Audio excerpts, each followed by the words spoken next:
Hello, it's Iino. Today, I would like to talk about the theme, labor management negotiations at North American West Coast ports, reach tentative agreement on port automation.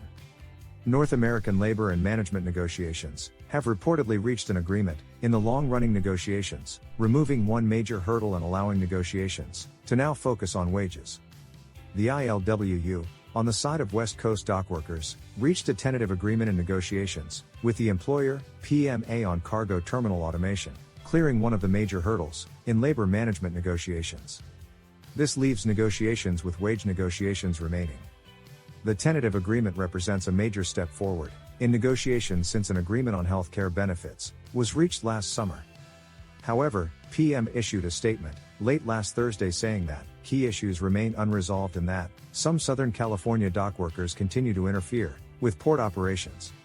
Executives who run private cargo handling companies at nearby Southern California ports say dockworkers have been late for work or have raised spurious safety issues with container handling equipment.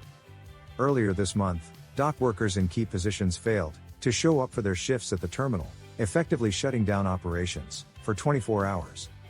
In a statement, PMA said, "These illegal labor practices have disrupted activity at the largest and most active terminal in the United States." Lately, there has been a lot of additional information regarding the labor negotiations at the West Coast ports.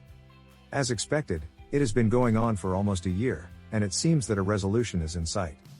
This time, the news is that an agreement has been reached on the agenda for automation at the port, which was thought to be a contentious issue.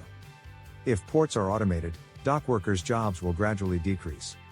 Therefore, I thought that the workers would be quite insistent, but an agreement was finally reached. However, there is a possibility that they may use the automation agreement as a reason to raise wages as much as they can in negotiations. During Corona pandemic, Los Angeles and Long Beach ports were in turmoil, with over 100 offshore vessels and not enough chassis and manpower. It was reported that the shipping companies were making tremendous profits, so this would be a bargaining chip for the workers and would be an advantage for them. In fact, there is some kind of harassment of dock workers going on, and I believe that negotiations are in the final stages, with these obstructions continuing. I will continue to update you with information.